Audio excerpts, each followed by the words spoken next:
20व्या शतकातला एक ग्रंथ दावा करतोय की चष्म्याशिवाय दृष्टी सुधारते. पाहूया हे कसं शक्य आहे.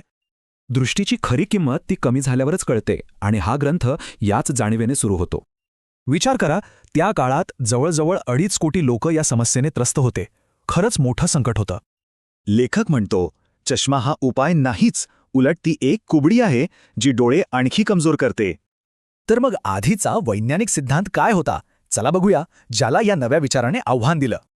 तेव्हा मानायचे की दृष्टीदोष म्हणजे डोळ्यात कायमचा बिघाड आणि तो कधीच बरा होऊ शकत नाही. हा सिद्धांत सांगायचा की सगळा खेळ डोळ्यांच्या आतल्या भिंगाचा आहे. त्याचा आकार बदलला की फोकस बदलतो. आणि दोष कायमचे आहेत असं मानल्यामुळे उपाय एकच होता, चष्मा लावा. पण मग आला एक क्रांतिकारी नवीन सिद्धांत जो सगळा विचारच बदलणार होता. या सिद्धांताने सगळं चित्रच पालटलं. दोष कायमचा नाही, तर फक्त स्नायूंच्या ताणामुळे झालेली अडचण आहे. म्हणजे डोळ्यांभोवतीचे स्नायूच डोळ्याच्या बाहुलीला दाबतात आणि त्याचा आकार बदलतात. यामुळेच फोकस बिघडतो. पाहण्याचे 2 मार्ग आहेत. एक म्हणजे ताण देऊन सगळं एकदम बघणं, दुसरा शांतपणे फक्त केंद्रावर लक्ष ठेवणं. म्हणून उपाय चष्मा नाही, तर सहजपणे बघायला शिकणं हा आहे. आपल्या सवयीच बदलायला हव्यात.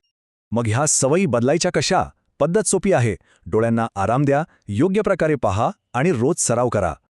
आणि दावा तर बघा, जवळचं, लांबचं, तिरळेपणा, जवळजवळ सगळेच दोष या पद्धतीने बरे होऊ शकतात असं म्हटलंय. पण थांबा, हे फक्त डोळ्यांबद्दल नाहीये. हा विचार त्याहून खूप मोठा आणि महत्त्वाचा आहे. चांगली दृष्टी हवी असेल तर फक्त डोळ्यांचे व्यायाम करून चालणार नाही. सगळं शरीर निरोगी हवं. थोडक्यात काय, तर आपले डोळे आपल्या संपूर्ण आरोग्याचा आरसा आहेत. ते सगळं काही सांगतात. या सगळ्याचा अर्थ एकच, आपली दृष्टी काही दगडावरची रेघ नाहीये.